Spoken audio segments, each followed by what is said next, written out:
Everybody, listen up. If you want to win some money, listen to my instructions. Go on over to DraftKings or your local sports betting platform. Put your mortgage, put everything you have into Diego Lopes to win by KO/TKO or DQ against Alexander Volkanovski this weekend. I cannot believe, first off, that Lopes is the underdog. Or I can, I guess, but I'm telling you guys, mark my words. Come back if you're watching this right now. Come back to this video after the fight. Alexander Volkanovski is going to get knocked out by Diego Lopes. And I want to start off first by saying I'm not a Volk hater. I was on the Volk bandwagon before any of you guys were, when he used to not be able to headline pay-per-views because no one gave a fuck about him or he was too boring or whatever. I was a big fan of him a long time ago. I'm just being realistic and I'm telling you what I think, what I see. I think it's over for Volk. I am very worried about his confidence. He's got knocked out his last two fights, out cold, and he's facing a guy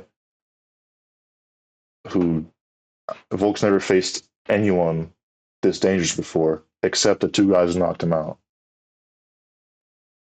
So first off, I just want to see. We all know Diego Lopes. I mean, he's murked pretty much everyone except Dan Ige, but Dan Ige is impossible to finish. He has the most underrated chin in the UFC. He's literally been dropped like once against Josh Emmett. He's able to take Josh Emmett's hits. Anyway, Diego Lopes has murked everyone else. On short note, I mean, let's go on him first. He went on short notice against Evloev, fucked up his knee, went to war with him on short notice. Awesome fight. And he's back. Merckx Tucker by submission. KO's Pat Sabatini.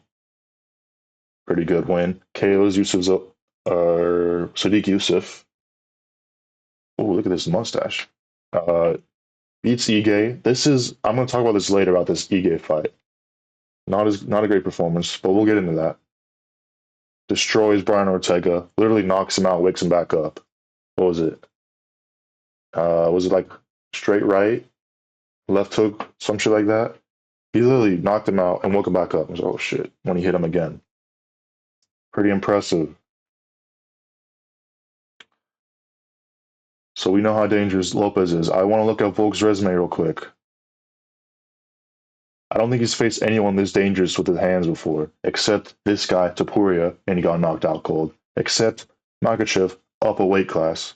Makhachev is super dangerous. If you guys still think he's a wrestler, he's not. He murks everyone. He finishes like everyone.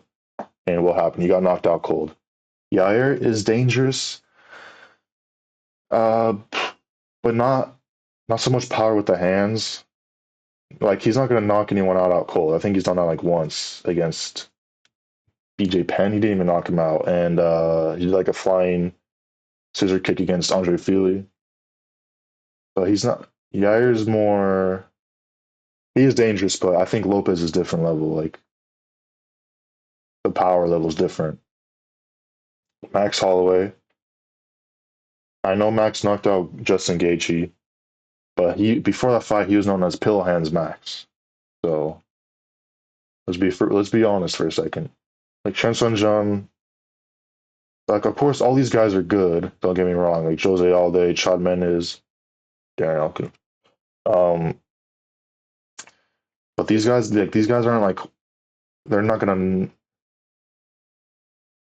not like go forward and knock you out, or they're not really those type of guys, but they are very good. And of course, everyone's dangerous in the UFC, but I think Diego Lopes is a different level. I'm gonna be honest. He just goes forward and throws with everything, and that is how I think it could be a detriment for Diego Lopes. He throws with everything,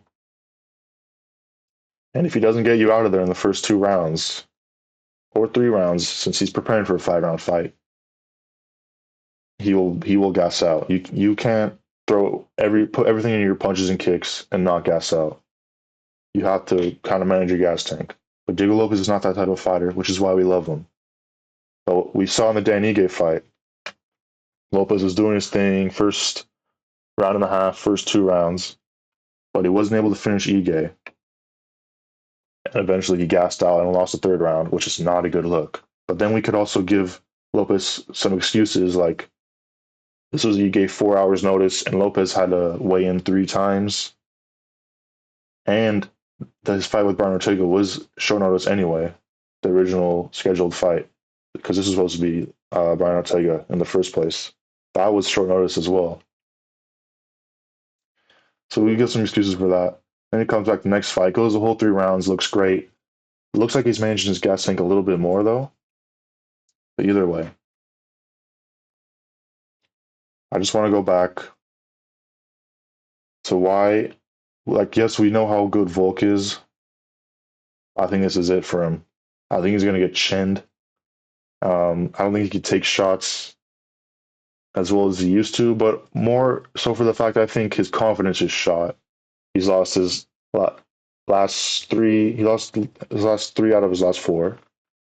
We won't count the first Makachev fight. That's pretty much a win for him. So we'll talk about his last 2 fights. Knocked out cold in both of them. He's been gone for a little over a year now, I believe. What is he? 37? How old is Volk?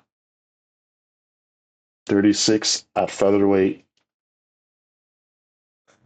It's not looking good. Diego Lopes. How old is Diego Lopes? 20. He's 30. So he's a younger guy. I think I wouldn't say he's faster, but he's pretty fast on the feet. His hands are just too dangerous. That's how I'm going to wrap this video up. He's way too dangerous. Volk, he doesn't really face people. He doesn't. When he faces people this dangerous, he gets knocked out. Ilya and Makachev. The memento is on Lopez's side. I think this is it for Volk. We'll see if I'm wrong.